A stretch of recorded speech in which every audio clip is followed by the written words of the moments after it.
everybody. This is Alex St. John, aka the Saint, streaming to you streaming to you live from the Playcast dungeon. I'm in the dungeon tonight, and it's what 2:35 in the morning. I've been a little negligent on my streaming, mainly because I am wasting time sleeping because terzepatide makes me sleep, which it's actually more effective than any. I never took sleep medication to sleep because I never wanted to sleep. So, the weird thing is when you try to tell people, you don't need to sleep like they do, they go, "Oh, you've got insomnia." And I go, "I'm not actually sleepy. I'm not sitting there going, oh, I wish I could sleep. I just can't. I just don't need to."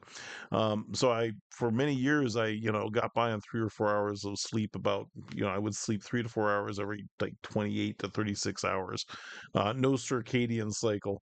But I'm taking the modern weight loss medication for sedentary fat guys, and it makes me sleep. So I waste all this time sleeping and instead of coding and streaming. And I've actually had to get productive with my time. I never realized how much I took for granted that I could outproduce other people just because I could go without rest, or at least sleeping, and so I could just be less efficient and get more done. But now that I have to waste all this time unconscious like the rest of y'all, I've got to be productive somehow. So I have a real existential angst. I never realized how important to my notion of self-worth the ability to work all night was, until I couldn't do it anymore. But it is wonderful. I lost like 40 pounds in several months.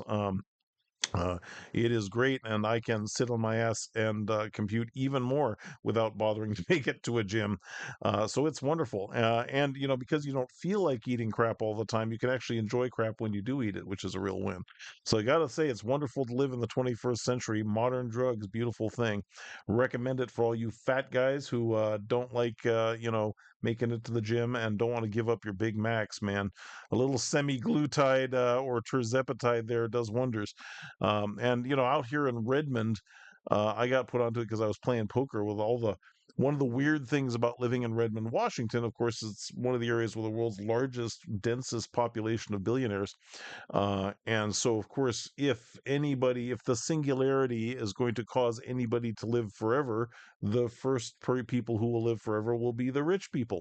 And so, if you go to the Microsoft Pro Club, which used to be, part of Microsoft's, Microsoft provided, it was America's largest fitness club, was for the Microsoft employees.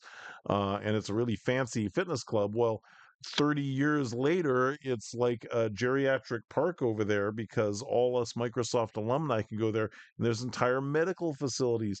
So they have facelifts, what do they call it? It's where they freeze your fat to make you lose weight, vitamin K injections, all testosterone injections. So all these aging millionaires go to the fit club and get all the most advanced medical treatments in looking or being young forever.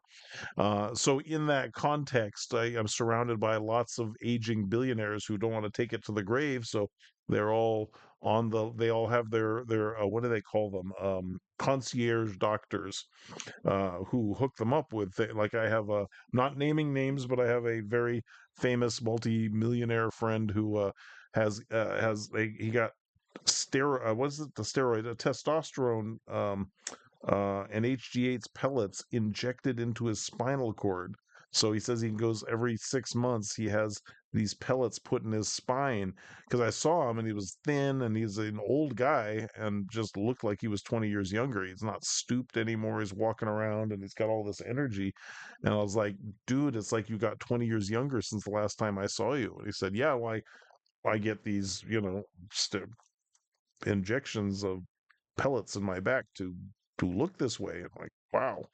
But anyway, I play poker with all these rich folks, and they were going, and I go, I seem to recall y'all were fatter than I remember you.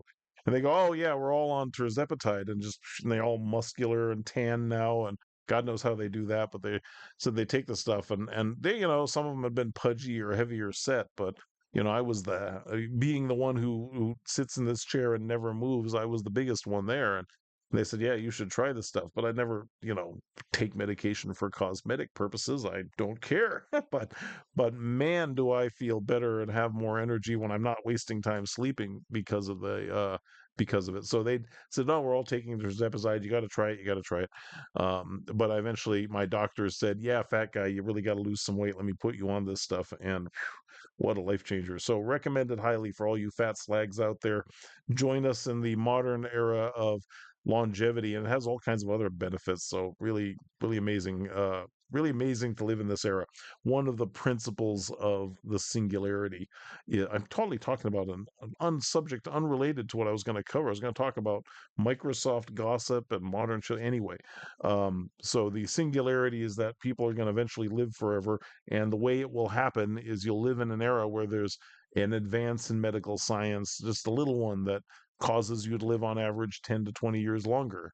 And that 10 to 20 years, the medical advances enough to find another treatment that causes you to live 10 to 20 years longer. And in that 10 to 20 years, you find another one, and that keeps happening until you just live indefinitely.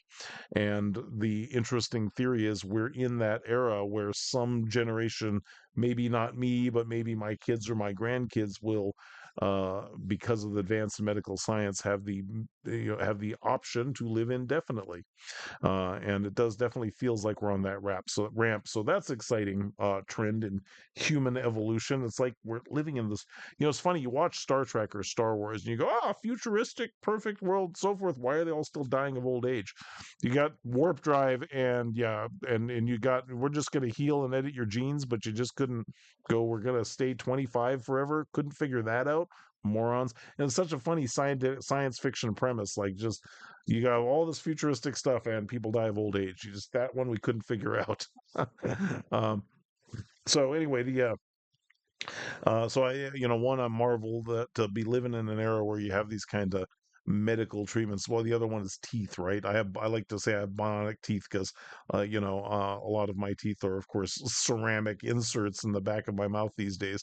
But they're now getting to the point where you're going, yeah, we'll just grow you some new teeth like you did when you were a kid. And so we're entering this era where they're going to give people replacements teeth of their own. And again, if you imagine yourself living in a science fiction world, how barbaric the idea that we go to dentists to have our bones drilled and metal poured and liquid molten poured into them. I mean, I'm Gen X, so I know it's porcelain and enamel goo now, but you know, just that was a thing humans did. So if you imagine a museum of the 21st century, there'll be like medieval torture chambers of dental chairs, and they'll go, "Oh, that was so quaint before we just regenerated our teeth." Um, so really interesting medical times, and again, a lot of people are really coy and goose about talking about it. But I'm a fat guy, been a fat guy my whole life. I love to sit in my chair and code, and man, modern medical science is doing wonders for me. All right, so the main topic, a couple ones I want to talk about. I got a funny. Let me find this video I brought up here. I'm hesitant to. We ever have one of those topics where I mean, not everybody does, but because I'm a know-it-all and been around tech forever. And I'm sleepless in Seattle all the time, so I'm constant. So when everybody's unconscious, I'm consuming information constantly.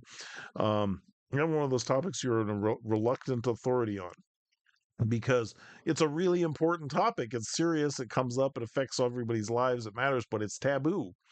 It's one of those things that there's so much power in silencing discussion about it, so much power and value in having it deliberately be dysfunctional that it is danger. We've made it dangerous to discuss openly, right? And so one of the fascinating things, and again, if you're an engineer and you come from the sort of more what's the term for it, a spectrum of the being on the spectrum of social dysfunction, such that you like to relate to computers better than to people, then computers respond to absolute perfect honesty, and any self delusion results in an inability to make the computer do what you want it to. So you can't program if you're self-deluded.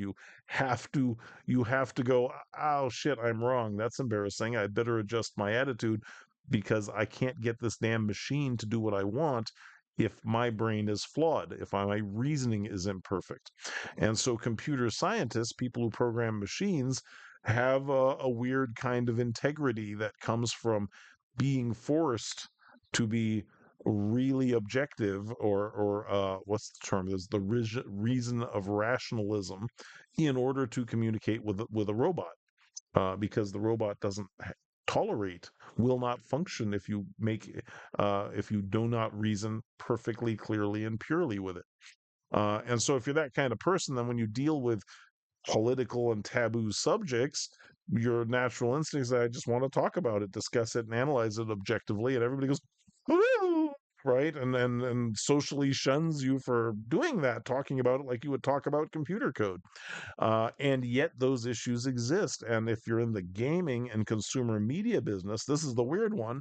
If you make technology to enable entertainment, then all the issues of social content and adult content and violence and children are you're in that conversation when you're making bits to entertain people. That's just the reality of it. And so you in these weird meetings or in these weird situations, and I've been in so many of them, where you're forced to deal with these social ideological topics that you have no interest in ordinarily whatsoever, but they are an intrinsic part of why it's valuable to make consumer media work, to make the technology of it. And so dealing with issues with kids, safety and violence and sex and games and media, you end up dealing with it, whether you want to or not. And the problem is that it's so taboo that the inability or the dysfunction around discussing it objectively, which is necessary to making computer media technology work, is nearly impossible. And so when these topics come up in social areas on the internet, I want to talk about them, but I don't know how to approach it because they're so charged, and I don't want to do a political show because it's boring to me.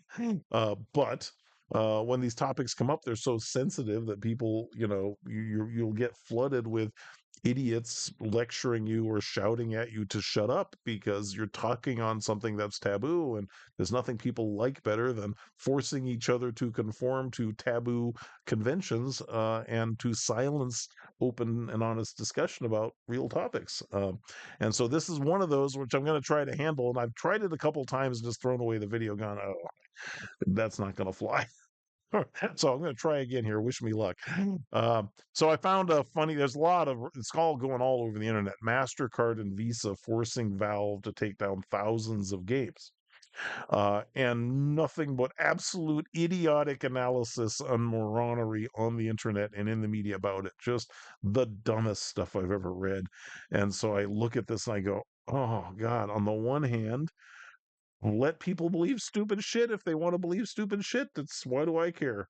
On the other hand, it's inaccurate, and I can't tolerate that. I have to correct it.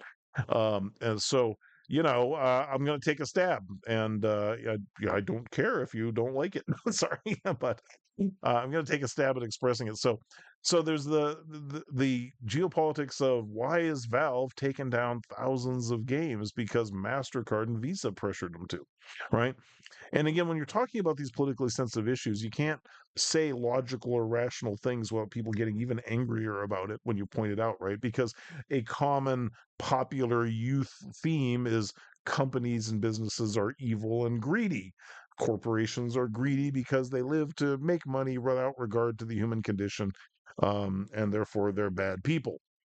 And so you see in the process of Valve taking down uh, all this content because they're evil and greedy, and they threw out the premise that Gabe was, libertarian, and that let the game developers and content and creative people speak for themselves, and Valve wasn't going to try to censor anything. And oh no, as soon as money was involved, they pulled the plug on that in a heartbeat. And then you get the people going, well, MasterCard and Visa are evil, greedy companies. Well, why would they want to pull the plug on porn games, frankly? It's making tons of money. Yeah, I'm pretty sure there's plenty of porn sites on the internet that take Mastercard and Visa just fine. And there are plenty of adult toy companies on the internet that take MasterCard Visa just fine. Why would MasterCard and Visa suddenly get moral about children and force Valve out of their own ethical blah, blah, blah, to stop it if they are greedy evil companies? Why would they do that? That doesn't make any effing sense, does it? That's not logical. So probably not true. Probably not the truth. And then I've seen rumors. Well, this radical, activist group in Australia are congratulating themselves on pressuring Mastercard and Visa to do this stuff. None of this is true. None of it. And the funny thing is, I cannot know anything about the details of the circumstance and still be sure that I'm right. I don't have to know a damn thing about it just because I know enough about how the industry and how these things happen to be able to tell you what's really going on without knowing a damn thing about it. Watch me, right? So one here, I just, sorry, it's fun, more fun than watching a lot. There's a lot of ranting. I'm so angry, blah, blah videos out there, but this guy's kind of endlessly entertaining on this subject. So let me see here. It's Nuxanor. Here we go. Let me see if I can get this formatted a little bit clearer so I can zoom up on it here. Let me see. Edit, edit, edit, edit. Real-time editing. Real-time editing. Let's get the window, get the taskbar, and then just see if I can get this blown up a bit and get my own fat face out of the way. Here we go. All right, there. All right, here we go. Here's the scandal. Censorship has finally gone too far. It is way too far. Honestly, too much censorship is going on. Visa and Mastercard are doing their absolute best to make sure that they censor you to protect the children. They lied through their teeth. They tried so hard to lie to everyone, saying, guys, we're doing it for the children, guys. That's why we are going to completely control exactly. There's so many levels on which this is ironic. Sorry. One, I think the whole virtual avatar, fascinating, and the whole social dynamic around it. But that's another topic. But What's going on the internet. So, of course, absolutely no one cashed in on this trend, but censorship is reaching limits that I have never expected possible or appreciated whatsoever. Now, I'm covering this because I think it's incredibly important. Breaking news, President Donald Trump has issued strong warning to the United Kingdom Prime Minister for starting a mass censorship campaign, and he's right. It turns out Mr. Donald J. Trump, President of the United States of America, is completely correct about this one. The censorship shit is terrible. Now, there is something going on under our noses. For those of you that are unaware, now, hold on. I actually think I haven't watched this whole video. I just knew what he was going to talk about, but he may actually I didn't expect him to actually get it right. Weirdly, only you have a weird cartoonish, oddly, juvenile animated character doing political commentary, but I think he may actually be about to be much more insightful than I was expecting here. So let me back up a step, right? So Valve is evil because they just bowed and threw out their sensibilities in a heartbeat when Mastercard, Visa, threaten them over money. Two, Mastercard and Visa are evil, greedy corporations, except they love the children so much that they're going to impose limits on not any adult content or dildo site, just on Steam for some reason. But I think he's about to get to what's really going on here. So let's see if he does. Let's see if he's got it right. And it is trying to control you. They've tried so hard to control you for generations, and they've succeeded for the most part. I don't know if any of you remember this little thing called the Rona, bit of COVID action where they lock people in houses like fucking sheep. Fascist dictator government locks you in, forces you to put shit in your vein. Download Arkanites now to receive. Oh God. All right. Hang on a second. Let me all right, let's skip the ad. Good grief.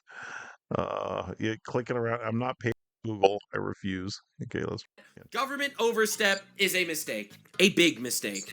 Well, so again, we're going to get some nuttiness here, but he's right. So it's not Mastercard and Visa didn't suddenly find their morals and ethics with regard to children, and neither did Valve. It's governments doing this and pressuring these companies. And so if you have the problem is, people like their violent and sexual media a lot. And so anytime you have governments or politicians going, we're going to regulate it, or we're going to, act like the church lady and limit your access to that, well, they lose votes. And politicians have learned over the years, well, don't go the direct route. If you want to control those kinds of media, it's much more effective to threaten companies under the table and with legal documents that you try to embarrass them on, especially if it's a taboo subject. So you blackmail companies into doing your dirty work for you. So the second you see Mastercard and Visa doing something like this, totally against their greed motive, uh, making no sense whatsoever, and blaming some activist group for pressuring to do it, you got the hand of some government entity in there that's forcing them to.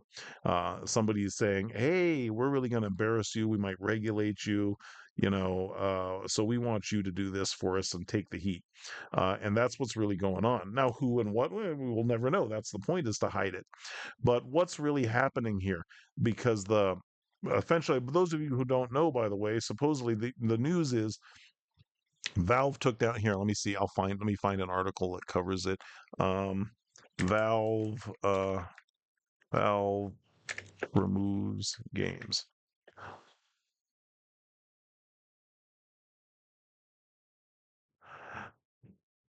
Hmm. Yep. Here's the IGN article. Valve pulls adult-only games from Steam as it tightens rules to appease payment partners. They're not appeasing payment partners. The payment partners do not give a shit. Not at all. Um, and even if there are activist groups yelling and threatening the payment providers, they don't give a shit. They never have, right? They will happily take the credit cards for all manner of pornography and adult content. It's really not a problem for them. They're totally into it. So that theory is a silly one, frankly. Um, but let me see if I got Valve cracks down on. Okay, let me find the article. Blah blah blah. Valve is tightening its guidelines around adult-only content to satisfy rules set by Steam's payment processing partners, with dozens of sexually explicit games removed from the platform throughout the week. So I'm going to tell you the dynamics that are really going on here, and you'll probably only ever hear it from me because I just don't care. But you're going to be nothing but lied to almost anywhere else, I guarantee it. So, one, it's not Valve doing it, it's not MasterCard or Visa, it's government entities that are forcing these guys to do this. Why? Well, we'll come back to that. Um, one of the phenomena that's gone on is that, as Nuxnor really illustrates, the advent of modern virtual avatar technology combined with the easy access to animation and AI means the mass production of artificial intelligence adult content and video games has become huge. There's a ton of money in porn games, just tons of it. And so porn games are permeating the internet. There are publishers, there are studios quietly churning them out and making bank on them. And so it's a real segment of the media industry now. Big shock. So then that presents a problem because traditionally, and I've talked about this before, but I want watch the two forces collide. Okay, so games are what? They're toys, and who plays toys? Who plays with toys? Children play with toys. A game is for children. And so when the dominant market for and again won't hear this, people do not talk about it because we've we've weirdly toxified the ability to have kind of open dialogues about these things for some reason. And again, I don't relate to it. I hide in the basement and talk to computers because there's they're interesting and people are boring and predictable. So well, computers are highly predictable, but I like to make them less predictable. That's fun. Anyway, so it's a taboo topic.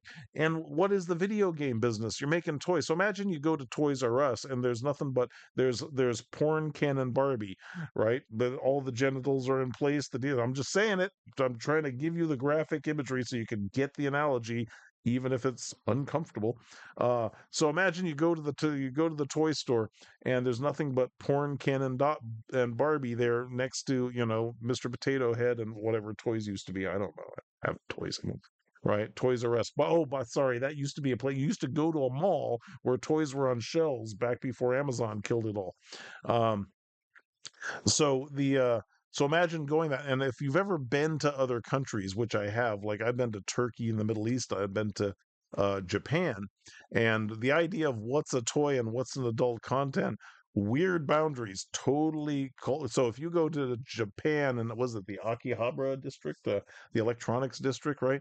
You'll walk in and they'll be like, it looks like a toy store, right? And there'll be there'll be teddy bears and kids' toys, and then there'll be porn cartoon kitty cat statues for like teenage boys, and then there'll be porn videos on the shelves, um and all of the content will look like underage girls in the porn videos, and they'll have floors of it in Japan, just toys mixed with what looks like porn statues and porn content, and it's all just blended together. It's just all right there. There's the kids toys, and there's the adult content, totally normal. If you go to Turkey, you'll go into toy stores and there's the teddy bears and the totally realistic machine gun AK-47 9 millimeter replica airsoft rifles, but they do not look like, they don't have a little orange tip like Americans insist on, so that you know whether they look like absolute real guns. So you can go into a Turkish toy store and buy totally authentic looking replica guns for your kids, along with teddy bears and plastic toys and yo-yos and things. They're all right there on the same shelves. So here in America, we have a much more puritanical culture about those things, and so we get shocked and indignant if they're blended in any way. And so in the video game business, we have the phenomena of adult video games existing, and this causes a discontinuity for us, because games are for kids. They're toys for kids. And we did a really weird thing in America, which is we made it illegal to say that and to recognize that, right? A toy store full of toys and dolls and things you play with is for kids who are learning how to interact with the world, learning physics, learning ideas, learning relationships, and toys are for the kids to play with, to develop an understanding of those ideas. And one of the things that make humans really unique animals is that the tendency to constantly learn. So most animals have a period when they're young, when they're playful, where they learn their initial life skills, and then as adult animals they stop learning. They don't learn any new skills. That's it. That was the play period, was when they learned from their parents and from playing with other juveniles, their skill sets that they then carry through the rest of their lives. Well, one of the things that's fascinating about human intelligence is that we're infantile our entire lives. We're humans, in some sense, are said to have our evolutionary advantage is that we never grow up. So not only do humans have a incredibly protracted childhood, that is, most animals are, a horse is born walking and it's off on its own within a year, right? Or a lot of mammals are mice or rabbits or anything like that. It's like, they're young for a few weeks and then they're off on their own. But humans, they're totally dependent on their parents. They're infants. They're basically fetuses for 14 to 18 years before you go, okay, you can ship now. These days, maybe it's even in their 20s. Um, and even the rest of our lives, we are constantly learning. And so humans, unlike other animals, play all the way into adulthood. But video games originally started with being toys for children, and so and the whole game industry recognizes that. So back before the internet, if you went to a grocery store, there was shelves with boxed PC games on them, and they were all educational games for toddlers. There'd be boxes that go Reader Rabbit for 3 to 6 year olds, and Carmen San Diego 5 to whatever the ages were. And mom and the kids would be like, "Oh, video game," and mom would choose an appropriate educational title for her toddlers on the shelves that were just right there in the grocery store. And that's used to be a big part of the PC game industry. The internet comes along, and we've got to protect the children. Violent video games, the discovery of pornography, and so we have to ban children from under the age of 13 from creating accounts to or having their personal information stored or protected, because we want to protect the children. So we're going to make it illegal for companies to register children on the internet for services where they collect information about them without their parents' permission. All countries have this. It's COPA in the United States. So that's a brilliant idea. Parents are incompetent. You're stupid. You don't know how to raise your kids. You don't love them. We got to protect them because you won't. You're going to let them be on the computer talking to pedophiles if we don't stop you. So we're just going to make it illegal, and we're going to put the burden of parenting on the company. But we're going to tell the company, you can't know the little children's personal information. That's naughty. So you have to ask, are you a child? And if they say yes, you say, go get your mother and fuck off. You can't use my service until you get your mom. And she goes through a huge, rigorous process to approve. And then we nag her constantly to check that it's okay for you to use the service. And you get a castrated version of the service if we let you on at all. And the kid's like, sure, nah, I'm 45, whatever. And anyway, I'm playing it, right? And adult content sites on the internet for ages go, are you 18? And anybody seeking adult content would go, sure. And then the company's absolved. It's okay. You said you were an adult, so now we'll show you porn. No, it's okay. Perfectly legal. And if you say you're over the age of 13, then you can have a Facebook account and meet all the pedophiles you like. It's okay because as long as you were literate enough to lie to us, you're good to go. It's legal. And we have absolved the giant evil companies from any responsibility for handling children on their platforms responsibly, as long as they required the children to lie to get an account. So, okay, this kids lied, said they were 18, said they were 13. So you're off the hook. Let them meet pedophiles. No problem. And that's great for the companies. They love being absolved of liability. So the government, we all like to think, oh, the government protected the children. Facebook wanted all their personal information because they're going to make so many billions introducing your toddlers to pedophiles. There's just a market for that, and they wanted it to do it. And now we stopped them.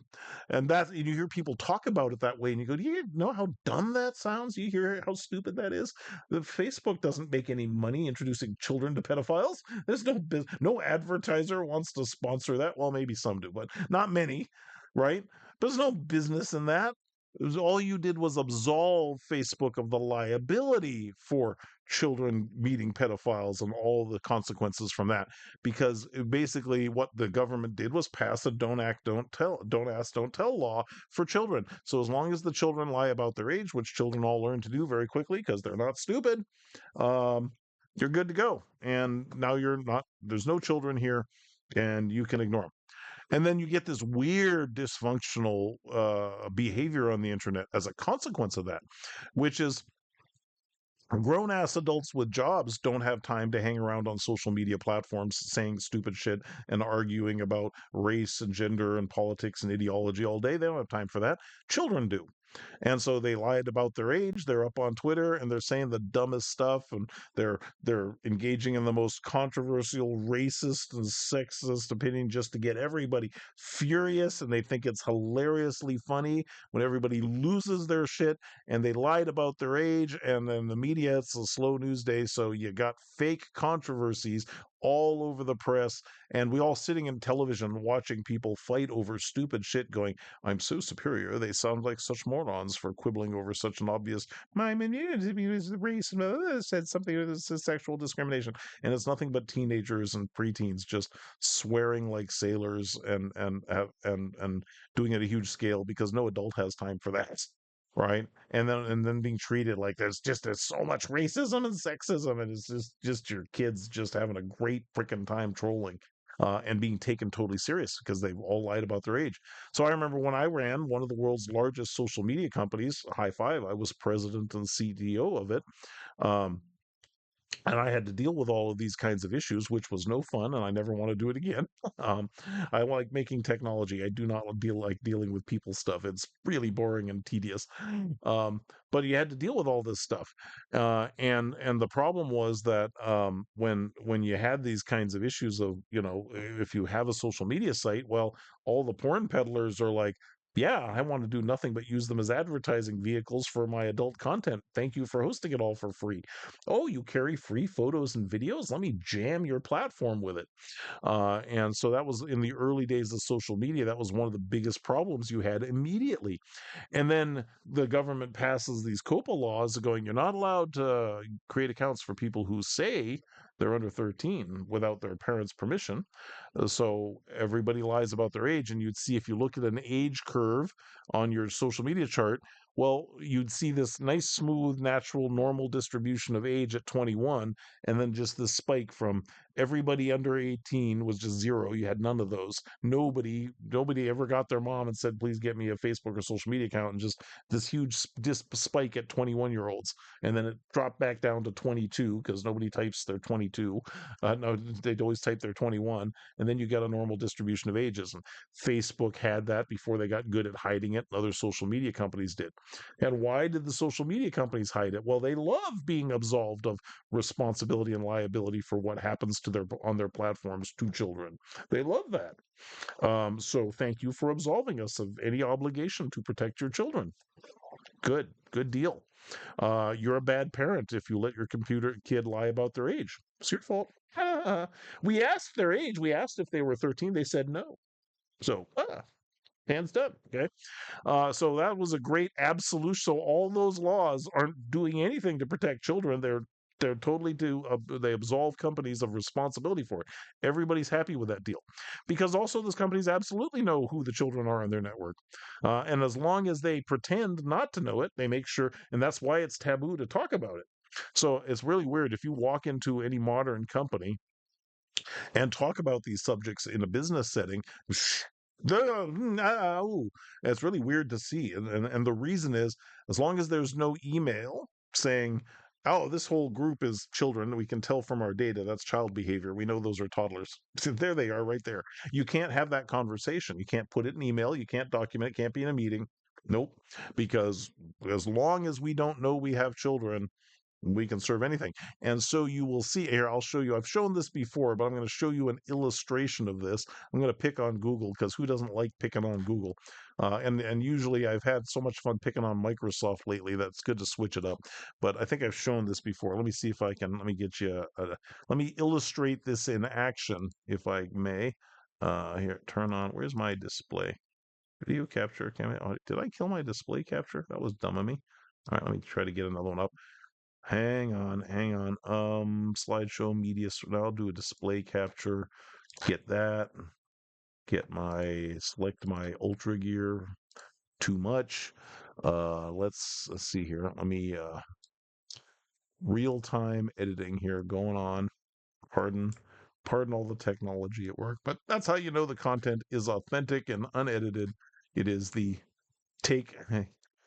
Sometimes I do one, maybe two takes, but in the end I get bored with that nonsense and just get the content out there for you. All right, here we go. So let me get this lined up, and then we will, let's see here.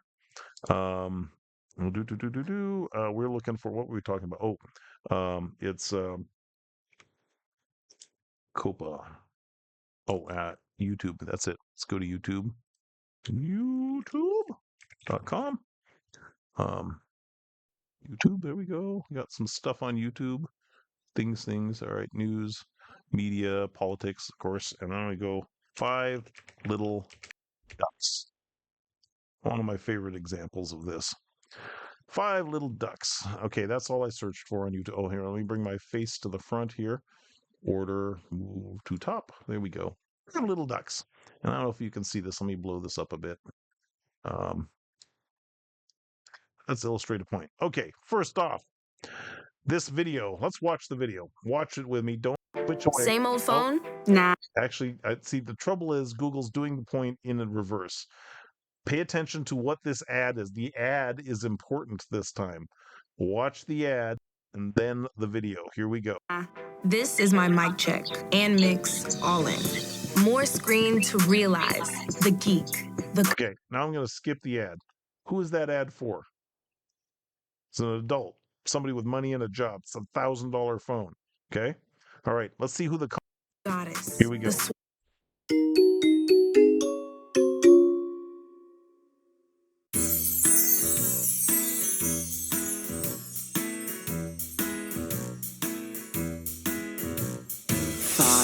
little ducks went out one day, over the hill and far away.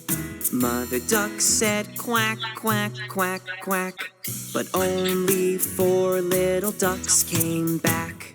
1, It'd be really hilarious to 2, make y'all watch the whole thing, but I think I'll 3, lose my 500 subscribers if I 4. do that. Okay, so this video has, if you squint here, 444.8 million subscribers. 44.8 million subscribers. It has 1.8 billion views. What age is this video for? Who's it for? Is it for 13 to 14-year-olds? 15-year-olds? 16-year-olds? No, it's for illiterate toddlers. It's for illiterate toddlers. Children so young, they can't possibly have typed 5 little ducks in Google search, right? Okay. And who did we see an ad for? Did we see an ad for a toy for a 3-year-old? Or did we see a $1,000 Samsung phone ad? So now let's go back here to the top of this thread, and let's go, here's 5 little ducks, 5.2 to 523 million views. 5 little ducks again, 160 million views. 5 little ducks, another version, 1.1 billion views. 5 little ducks song, newborn, 194 million views. Coco Melon, 351 million views. Baby kids songs will come to that one. Old MacDonald had a cute farm animals, 1.9 million views in this case, 1.9 million views. Hickory Dickory Dock, 168 million views. Another 5 little ducks, 1.6 billion views. Now, let that sink in for a second. About 50% of all YouTube video and content is for toddlers. If you do a search of the top ranked sites for YouTube traffic, half the traffic of all video on YouTube is for toddlers who are totally illiterate, can't read. It's children. And the ads being served in are for adults. Now, where are the adults when they're watching 5 Little Ducks? How are the kids finding the 5 Little Ducks videos? Well, think about that. I'm logged in. You can see up in the corner, look, I'm logged in with my little Playcast logo up there because I'm uploading and making Playcast videos for you today. So Google is going, did I register my 5-year-old to watch this video? Or is that a 58-year-old dude account on Google that's watching 5 Little Ducks videos? Right? So the vast majority of children's content on the internet is either consumed by a child who is old enough to create a fake account and lie about their age to get to the content, or it's actually on the parent's account, even if it's for kids. And this is the point that's really important to understand about the game business. Games are for kids. These videos are for kids. They're obviously for kids. Is Google serving kid ads in them? No, Google's serving ads for adults. And you know what the adults do? The adult goes up here, types 5 Little Ducks once, and that kid can't type, can't read, but YouTube here has a nice surfing channel of nothing but children's videos and related content, and you just leave that kid alone with a remote control, and they are surfing video content for kids all they want and consuming adults for ads, and Google's making a bank telling the advertisers that a 58-year-old dude is seeing these ads because the 58-year-old dude is just spend 8 hours a day in the summer watching 5 Little Duck videos. And they make billions. So remember I told you they want to be absolved from the obligation or the risk of introducing children to pedophiles on social media platform or inappropriate content. But let me see. I'll see if I can. Yeah, no, okay, I'll come to it. Here we go. I told you it's taboo, but you just, if you actually want to live in reality and know things instead of just believe shit you made up, then you got to be able to talk about these kinds of things, especially if you're in the business I'm in, where you're making media tech. There are real laws you have to comply with. And if you're moral, you actually don't want to be in a business hurting kids. There's no money in it unless you're using kids to sell adult ads, and the kids will sit there for hours and click on every, oh, I'm on a Samsung phone, I'm trying to get back to the Five Little Ducks video. So the ad click-through rates, the adult ad impressions Google sells on a massive scale, entirely driven by sub 13-year-old children on YouTube clicking these videos all day long in massive quantities. So the scale on which this takes place is boggles the mind and totally normal. And you will never hear anybody but me say it. And with my 536 subscribers, it's the weirdest thing. It's totally obvious. It's stunning when you think about if I were an advertiser going, I'm trying to target a 58-year-old bald nerds, so I guess I'm buying ads in Five Little Ducks. Um, and the scale at which that takes place, kind of maybe makes you think a little bit about what's going on here. So I wanted to highlight this because now it gets a little weirder. And I've done some of these episodes before, they're a little awkward, but watch, here we go. What's this? And I don't know, I just saw it go by. I don't even know what we're going to see here. Let's just click it and see. Three little ducks went out one day over the hills and far away. Mother duck said quack, quack, quack, quack, but only two little ducks came back. 1, 2. Three little ducks went out one day over the hills and far away.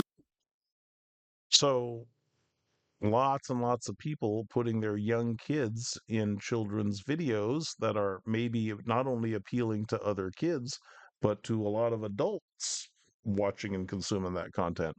And they're putting their faces up there and putting their kids out there.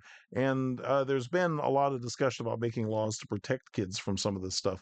But essentially, there's a lot of YouTube content that is disguised as kids content, but is actually for pedophiles. It's just made for that market because you can go find that stuff on YouTube, and they're also clicking ads. So there's I've shown a lot of some of the creepy kind of kid shows that you find on YouTube. There's all kinds of, like, one of the things that's disturbing to do is you give your kids the remote control and you watch and just let some time go by and watch the weird dark recesses of the internet that they will find their way into, that somehow they, and I think you can see YouTube's definitely, and to be fair, YouTube has done a lot of work to try to sanitize this. Some of it's probably real genuine work to protect kids. Some of it's probably just for show because they're making a hell of a lot of money showing adult ads that 3-year-olds are clicking on because they're just trying to get back to their cartoon. But massive amount of money tied up here. So now let's come back to the whole why is Visa and Mastercard censoring the porn games Steam used to carry? Well, that's the problem, is that games are for kids, a huge number of them, and game companies rely on this same dynamic to sell games, because if a game is really for an 8-year-old, you made the game for an 8-year-old, a third of its market appeal is to an 8-year-old, and it's illegal to ask, you're required to ask if they're an 8-year-old. I will show you my kids' current craze because I think it's quite fascinating. Well, let me make the point first, and I'll show it to you. I'll show you the thing to think about on this, right? Is you go, well, a third of all money spent on the game business, about $200 billion a year, is spent by parents purchasing games for their kids. Because kids under 18 don't have a credit card, they don't have cash, they don't have money to buy electronic assets. They have to be 18 to have a credit card and payment, or at least nearly 18. And so there's billions of dollars in the game industry that is purchased by parents for their kids. And parents don't buy games for their kids for entertainment. Parents buy kids for their games for as cheap daycare and for educational purposes usually, right? And so a third of the revenue that's called gaming revenue should really be called after school programs, or educational content, or daycare. because that's really what that segment of games are for. But because it's illegal and taboo, or because companies and game companies, or not game, no, game companies probably never lobbied for this, but because the governments around the world pass laws to absolve companies of responsibility for dealing with kids as long as the kids lie about their age, then you have this zone where we'll go, 8-year-olds don't exist on the internet. They're 58-year-old guys, according to YouTube, right here, because my kids watching these videos are watching on my account on YouTube. So they're serving adult ads because they know it. They know it's not a 3-year-old watching that Samsung ad. They're not stupid. So Google just showed you they know. Here, I'll play it again. Here, I'll play one of these again just to torture y'all. Here, let's try this one. How much could you save by switching your car insurance to Allstate? 5 little ducks for a 3-year-old. Google knows this is not a child. Well, let's say this is you. Hello. And this is you with $713. Woohoo! Drivers who switch to Allstate save an average of $713.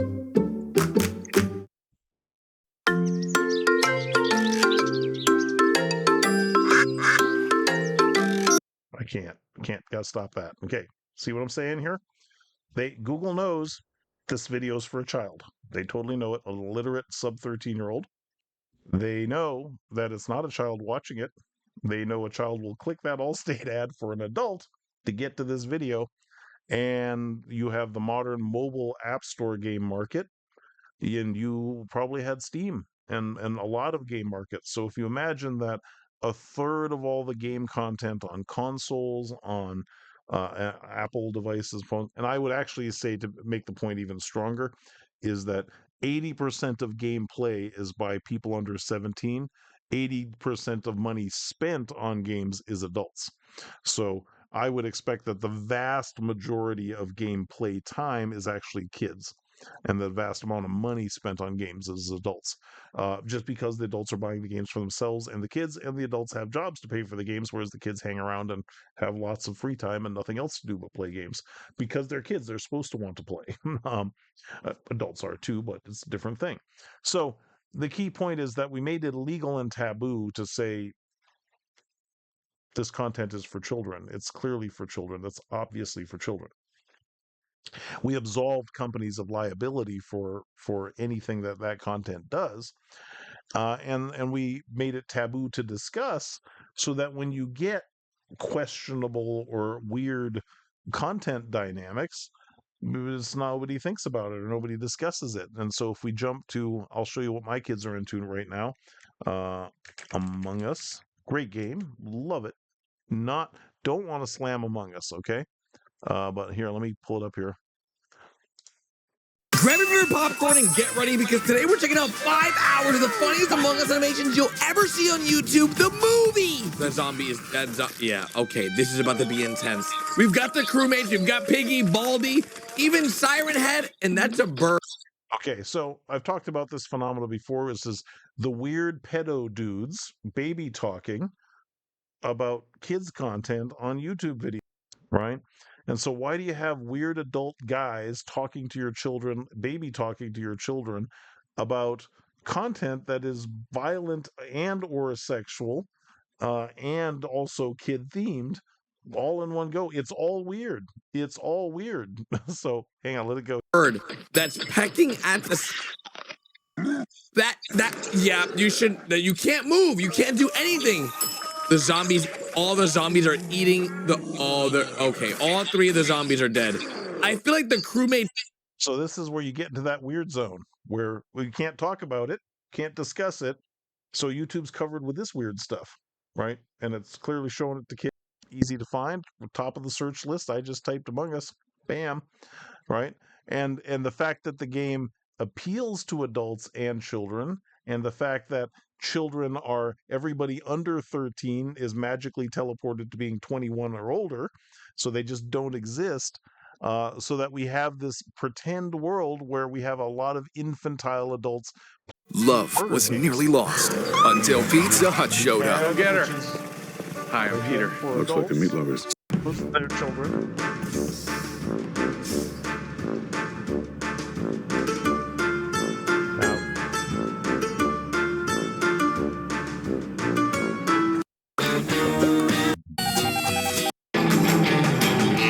find it here. Hang on.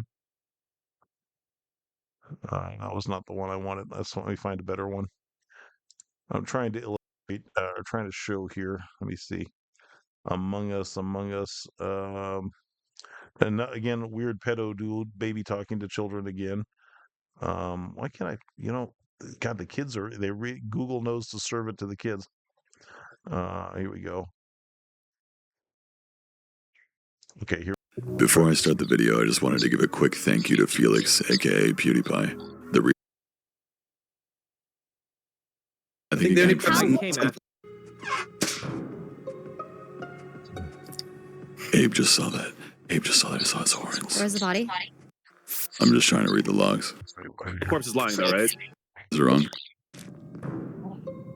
All right, so the key thing, it's terrible showing it, but I'm trying to show you is you got a really cute, cuddly, child-themed game, adorable characters running around murdering each other with knives, lying to see if they can get away with it, right? So you get a game that's clearly the characters are adorable, they're cuddly, they're fun, they're meant for children. They're carrying knives and guns. They're running around murdering. The bodies explode with blood, and there's bones sticking out. And the monster's like teeth, and they come out, and the whole purpose of the game is to run around killing each other. And the weird thing about it is, you go, isn't that interesting that you have a game that's clearly a children's cartoon, juvenile themed, with really creepy horror movie adult again, murdering each other, violent themes, all blended together. And that weird society blending that is totally normal now is, I assert, in consequence of the weird societal dysfunction where we hid the kids. We just pretend they don't exist, and that there's a bunch of 30-year-old dudes, or 58-year-old dudes in my case, who are interested in that stuff. That's just what I want. I didn't want to play, I didn't want to play, pick it, a World War II simulation where everybody looks realistic and blows people up with real gore. I wanted to watch children's characters do that. Right? And so the game company, and again, I'm not blaming. Among Us is a fantastic game. Not criticizing them. I'm just highlighting the weird, neurotic kind of mess you get. So then you get Valve in a market where Valve, of course, and I trust this. If you go to Steam, this is not a Steam criticism specifically in this case. You might feel that it should be, but that's a different subject. Where you go to Valve, and it used to just be going, are you over 13? Yeah, sure. Okay, and you go. Well, somebody went, but anybody could just hit yes to get the kids do that. You're being sneaky and letting children in because they just said they were 13. So instead, you have to make a combination lock they have to fill in to answer, are they 13? You have to solve a puzzle. So if you actually look at, let me see here, let's go to steam.com. Again, apologize, I didn't prepare. Google. Let's go to Steam.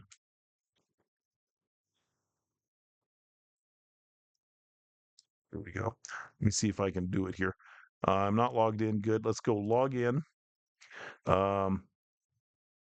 Where can I can't sign in. Let me see. Create sign in with your account name. Where's it create an account? Oh, really? Oh, is this where they wouldn't let you create an account without help? I can't sign in. Let's try it that way. Yeah, delete my so you can't even and then just that's a whole other subject. All right, let's try it with Roblox. Roblox. Okay, so why do they need my birthday? Right? It's none of their damn business. Why would they ask for my birthday? Well, they're trying to verify my age, but they go, well, but kids, if you're an 8-year-old trying to get into Roblox, which is, famously laced with pedophiles or infamously laced with pedophiles. So if you're an illiterate 8-year-old child, you have to be able to read to a certain amount to say my birthday is here, and the likelihood that the child is going to solve the combination lock with a good fake age and be illiterate is fairly low. So this is meant to be a CAPTCHA to ensure that illiterate children can't just jump into Roblox, which, by the way, something they probably were very heavily pressured to do and didn't do until quite late in their development. And then don't use your real name, username. Don't use my real name. Well, my real name is Alex St. John. Can only, let me see, St. John, here we go. Password, yeah, sure, generate a strong password. Gender optional. Yeah, I don't even, yeah. Okay. Yeah. Huh. May contain letters, numbers, and okay. I guess I can't have a space. Okay. And there's already an Alex St. John, so there we go. Now we'll do the password. Sure. Don't care. All right. Sign up.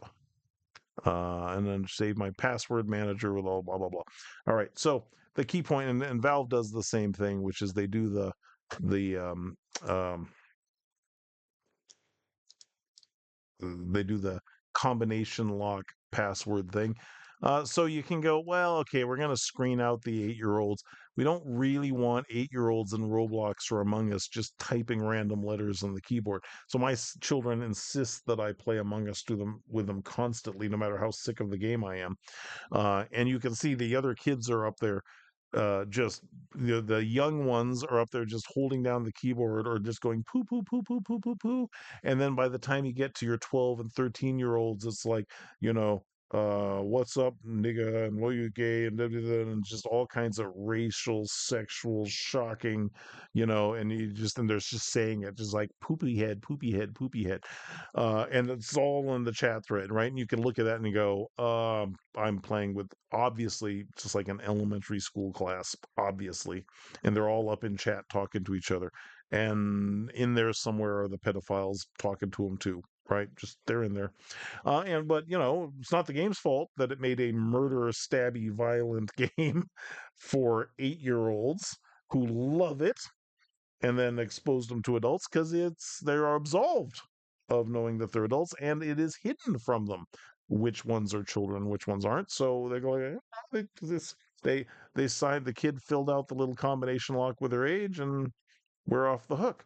And so you get this moral dilemma, or you don't, because you're not allowed to talk about it. So having any kind of ethical or legal discussion about it objectively is taboo because it's so profitable. And if you looked at that YouTube video the way I just showed it to you, uh, there's a lot of money changing hands over that trade in children clicking fake ads in mobile. Billions. Kind of, a lot of politicians and a lot of corporations don't really want it said. So best that it's really naughty to talk about, right? So now, Mastercard and Visa they're such assholes. They're just giving up all the money. They're like, screw you, Steam, we don't want your money. Well, of course they're not doing that. Of course not. What is really going on? Does anybody really care about protecting children? Not for a second. Nobody cares. Stop it, right? Once you've seen that, you go, nobody gives a shit about children. The politicians don't. The politicians pass laws that absolved companies from being responsible for children or being liable for bad things happen.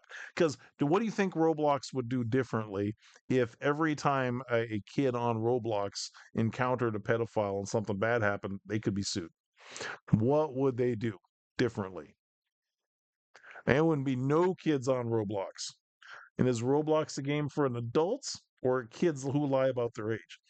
It's a pretty crappy game, isn't it? Little square cubes running around like Lego. It's for 8-year-olds, right? Roblox is for 8-year-olds and the pedophiles who want to meet 8-year-olds. I'm only partly kidding. Roblox got a lot of fun. Dave, I know Dave, the founder and the investors, nobody wants to be there's no money to be made introducing kids to pedophiles. The problem is there's a lot of money to be made making online game content for kids who can only be monetized through their parents. And so kids lying about their age in order to bypass these laws and absolve the companies from it feature. Roblox didn't exist. They didn't lobby for COPA. It wasn't their fault. But then it's against the law for them to register kids. So they just let kids author and they just go, they said they were 35, so it's 35-year-old dudes playing Roblox, and they'll publish Nintendo. Everybody publishes these graphs going, look at this. We have adults love Nintendo Switches and Roblox. You'll see them publishing these stats. This is their PR department at work, for the same reason, right? They're trying to get over the whole pedophile rep thing. So let me see. You see this Roblox age. Demographic. Here it is. Let me find it here. Roblox has a diverse age demographic, with users ranging from young children to pedophile adults. While the platform is widely popular among younger players, particularly those under 13, it also boasts a significant user base of teens and adults. Roblox's fastest growing demographic is currently users aged 17 to 24. That's 8-year-olds lying about their age is their fastest growing demographic, right? Indicating a shift toward attracting an older audience. Oh, just that is the PR department hard at work. Hard at work. So, because one, you want to become an advertising platform. You want Wall Street to go, God, these guys are going to make so much money. You got to convince them this crappy Lego game is 45-year-old dudes just gonna love it. Oh God, it's the best game ever. Not that there's a ton of 8-year-olds that they're going to sell Sony ads to, just like Google does, because that's a great freaking racket. Google's proven. And not that the adults there are the only just adults wanting to meet the 8-year-olds, right? They just, no kids here. So Roblox, as part of the need to shift their PR problem, needs to ideally become an adult game that doesn't have any kids there after all. And this is the trouble, is Google knows, right? So their own PR won't say it that way. So then now let's go back to the confluence of problems. So what's going on with Mastercard and Visa and Steam? Okay, so I just showed you the two forces. Games are for children. It's illegal for companies to store information about kids under 13 without their parents' permission. Absolutely nobody does that.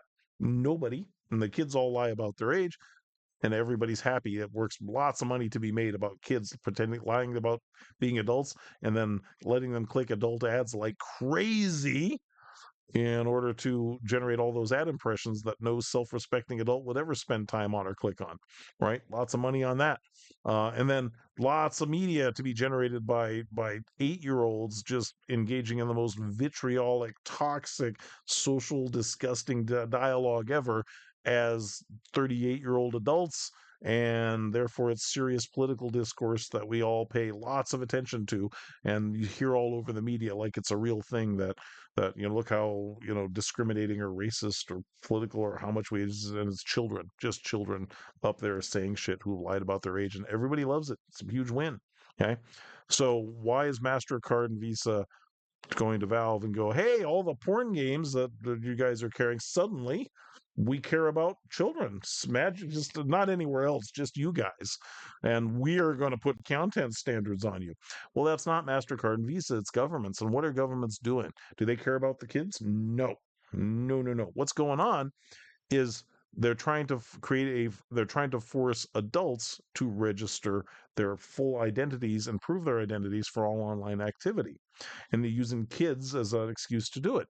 So one of the fascinating things about a credit card transaction that you probably never think about is a credit card transaction is not only a financial transaction, it's irrefutable, legal, IRS ready proof of your identity online.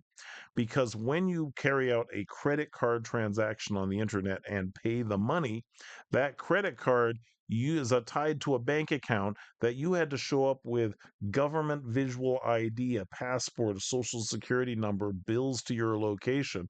Because when it comes to trading money, man, the IRS and taxing entities don't screw around.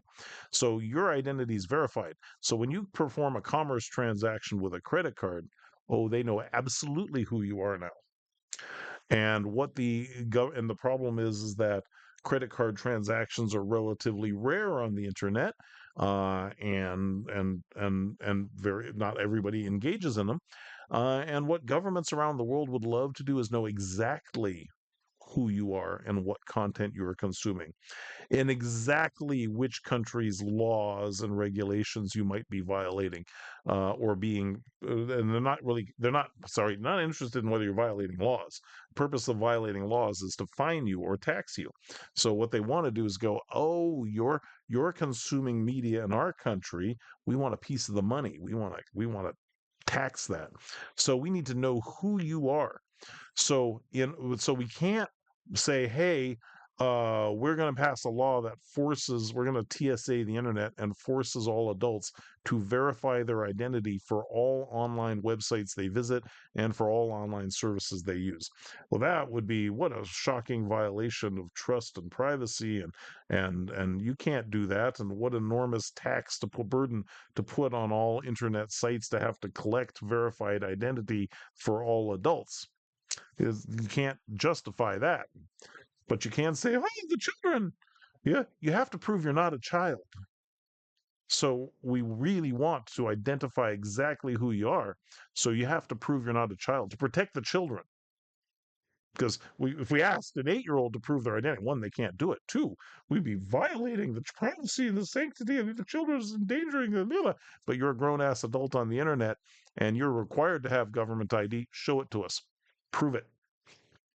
So what's going on is sort of a global effort to make everybody register their identities online so that governments around the world can track when you're doing business in their countries, and you should be subject to being taxed by them as opposed to your home country.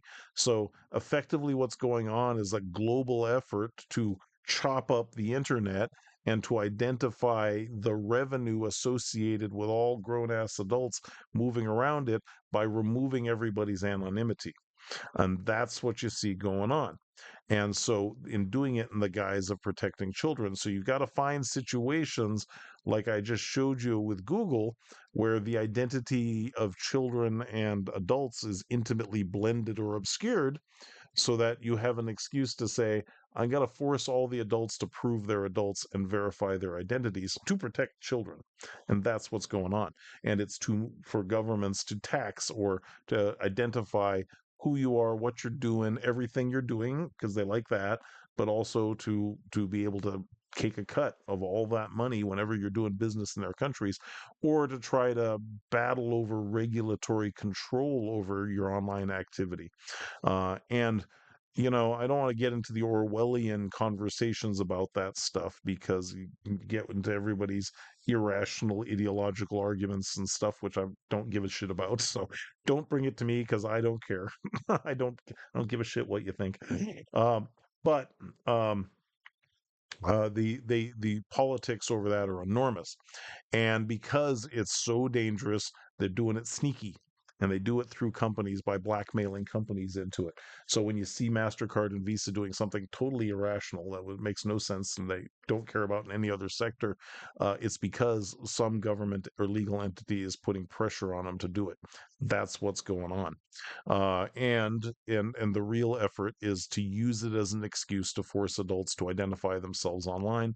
And that's what it's on. You see a number of European countries and other nations putting those laws in place, and their motives are diverse. And so, the most obvious one is just money. I just want a piece of your money, so I need to know that it's an American dollar that's on a European web service that I'm getting.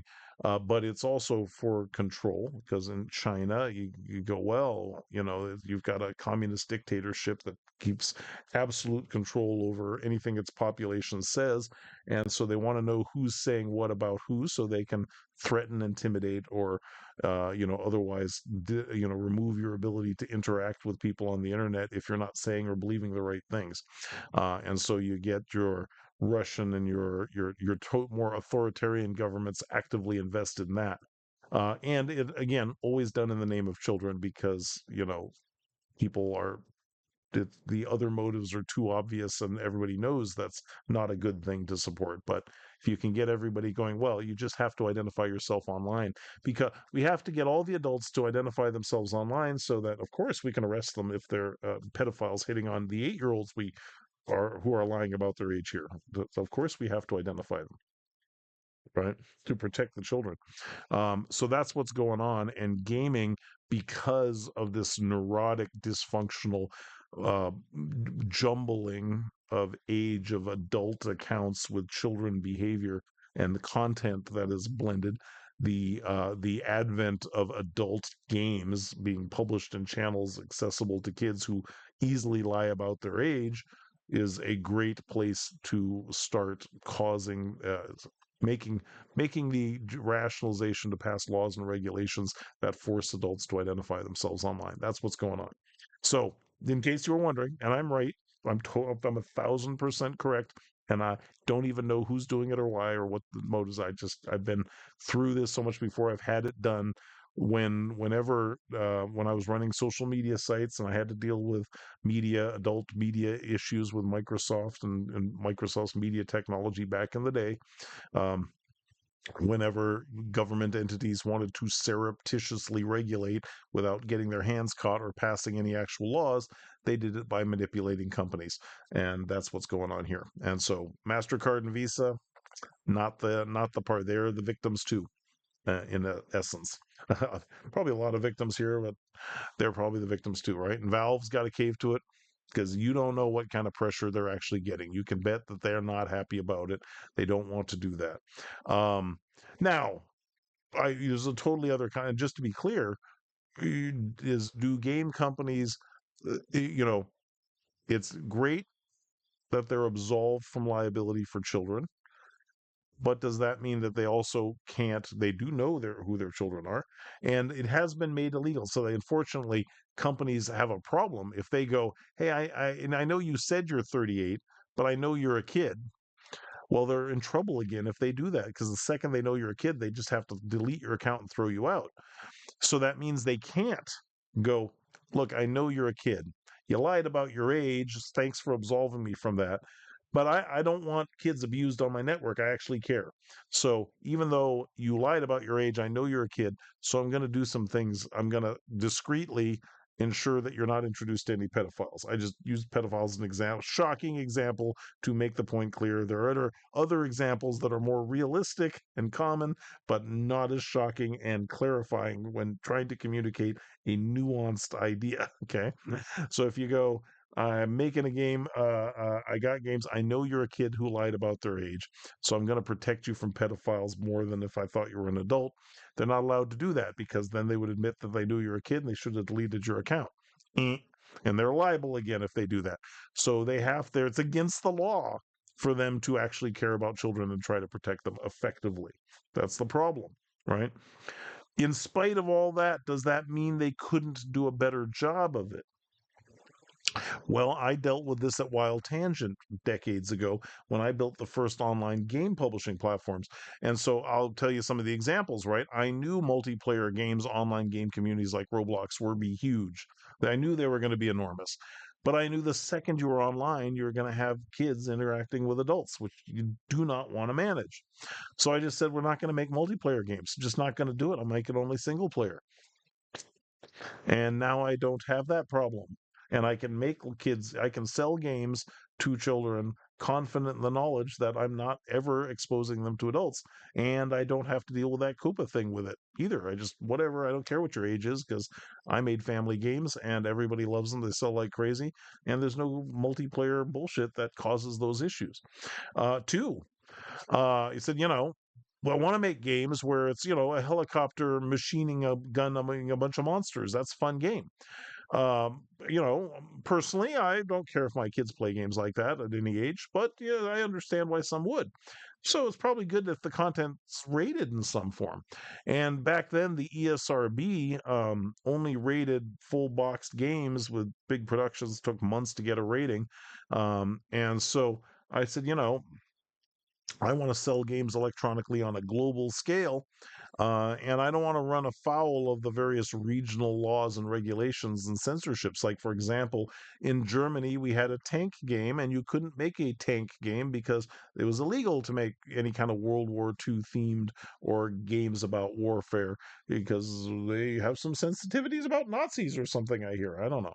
Anyway, So that game over there, they didn't want to ship in Germany because that was just a regional thing. And you have lots of those types of laws and regulations in various countries. So we went to the ESRB and said we would like to get our casual games rated. And the ESRB was highly resistant to that. We said, look, we'll pay you money. These are little games. They're almost all basically going to be G rated.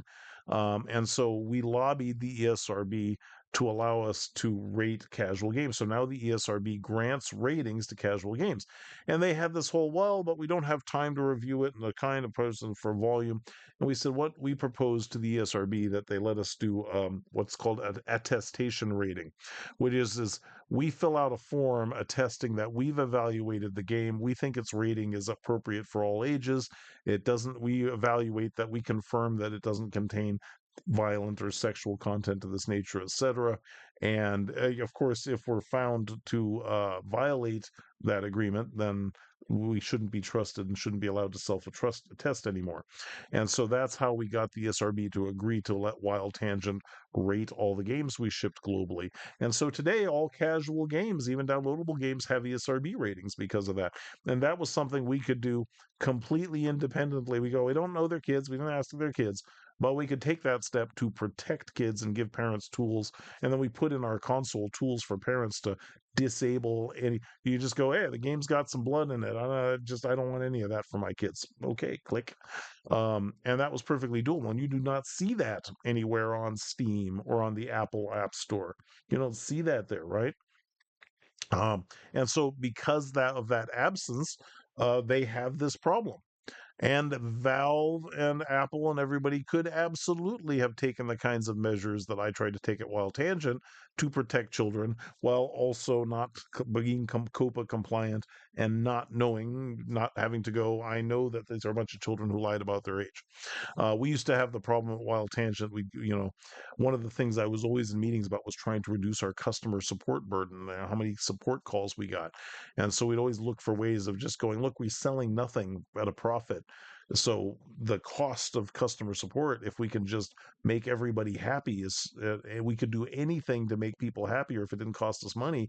We just make higher profit margins because greed, good, right? So one of the things we used to do is just say, look, we got games from 1,000 different developers, they million different computers running with different software and malware on them, and we just sometimes the games just break and we don't know why. And the person will call and you go, look, it's like one taking a phone call for my game doesn't work because we lost all the money from selling the game. So we would just immediately go, sorry, your game doesn't work. Here's a total refund and a credit for future games. We're sorry. Right? We put it in the fact, just get your money back.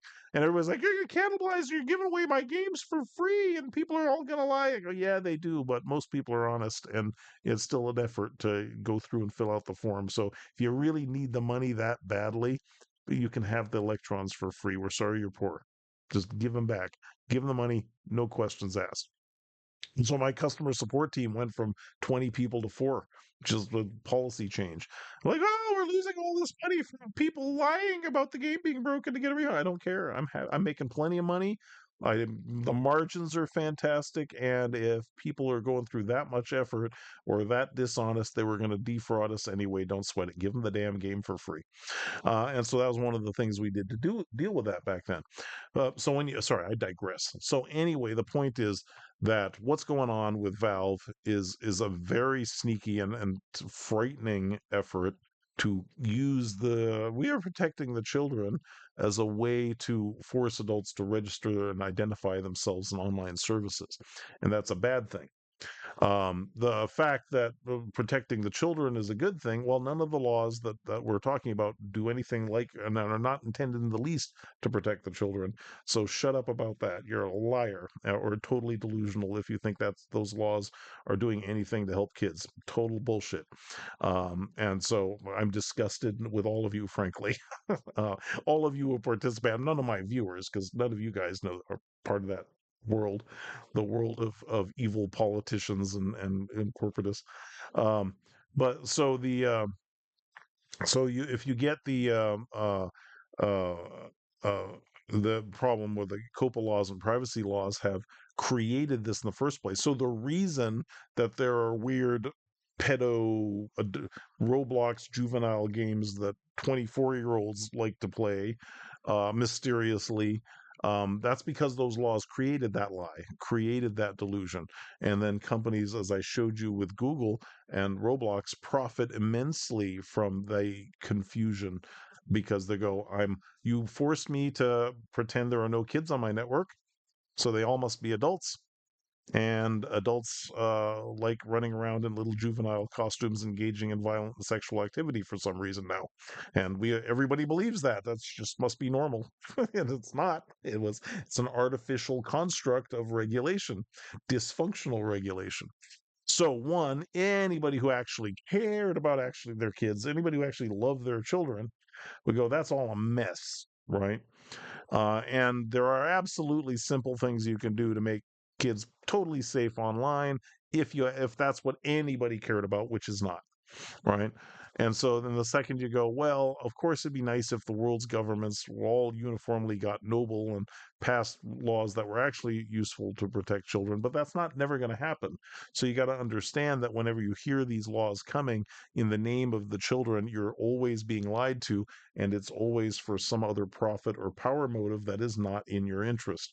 And that is the correct way to interpret these things, because the answer is it's never for the kids. That's how I know. I don't have to know what's going on. It's never for the kids because nobody cares. It's way too much money in abusing children in for government and power than there is in protecting them actually, right? Because protecting kids would actually be going, oh, we're not actually going to let them. We're just going to ban, because if you actually tried to certain types of protections, you would understandably be called censorship, right? If you said, oh, well, we can't tell who's a kid and who's not online, so we're just going to ban everybody from making violent sexual content. That would protect the kids. Well, censorship, right? So part of it is the platforms are perfectly capable. Apple, Microsoft, everybody's perfectly capable of going, we know who the kids are on our network, we know what the content is, and we can give parents protections, or we can automate protections that are quite effective and can't be fooled. If we knew who the kids were, if it were not illegal for us to admit that we know who the kids are, we could totally protect them without them knowing it was happening.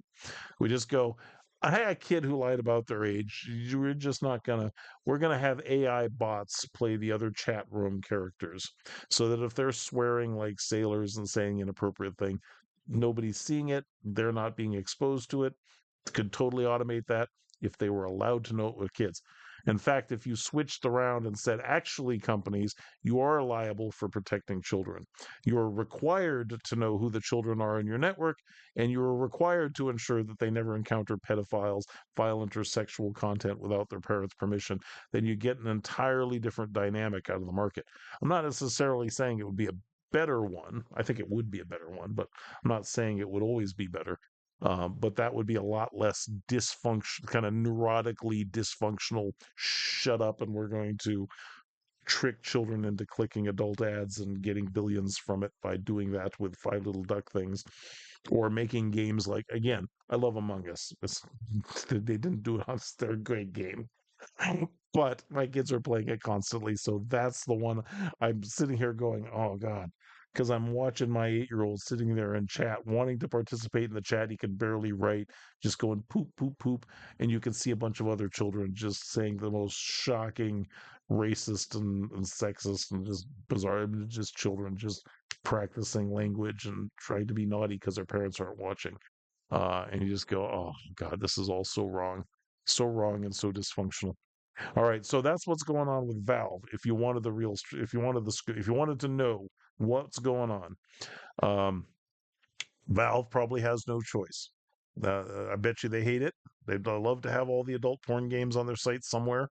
They're probably not interested in abusing children, but it's illegal for them to admit that they have children, to actually go, you lied about your age, you're a kid. We're not going to let you, we're just not going to show you those games and you'll never know they were there. We could totally do that. Nope, can't. It's illegal. So we'll just take them all down. And of course, a lot of actual adults like their Valve porn games, I'm sure. And the reason Mastercard and Visa is worried about it is nothing to do with caring about children at all, because they absolutely don't give a shit in any other walk of life where they happily take the credit card transactions. They don't care at all. Government entities are pressuring them to do it, and they're trying to do it because they're trying to create a context in which everybody has to register to use the internet to identify themselves and everything they do, so they can absolutely know who you are. They're trying to get rid of anonymity on the internet. Is a big problem for governments and taxing agencies. They hate it. And we're reaching an era and a period in time where they're going to take steps to really see if they can identify the heck out of everybody. And this is how it happens. I'm Alex St. John, aka the Saints, 4:05 a.m. Still too early for me to get coffee, so I'm probably going to record another episode on a different subject. This was a weird one. If you're offended, good. Thinking is good for you. Blood pressure is good for you. Hearing ideas that you're uncomfortable with and accepting them, or learning to hear other people's point of view. Very healthy, so I hope you're outraged. If you like, I don't care. Keep your comments to yourself. I don't give a shit. But it does, and I think it is important to be able to talk about these things, even if they're kind of, everybody's made them weird, because there's a lot of power and money being generated by people making them weird. And I have 7 kids I love, so I don't care what you think. I'm going to take care of my kids. Have a great day. I'm not you guys. You guys are just here for the entertainment. I'm just saying there's a lot of people out there who absolutely lose their shit when you talk about this openly about this stuff, and that message is for them. Y'all have a good day. See you soon.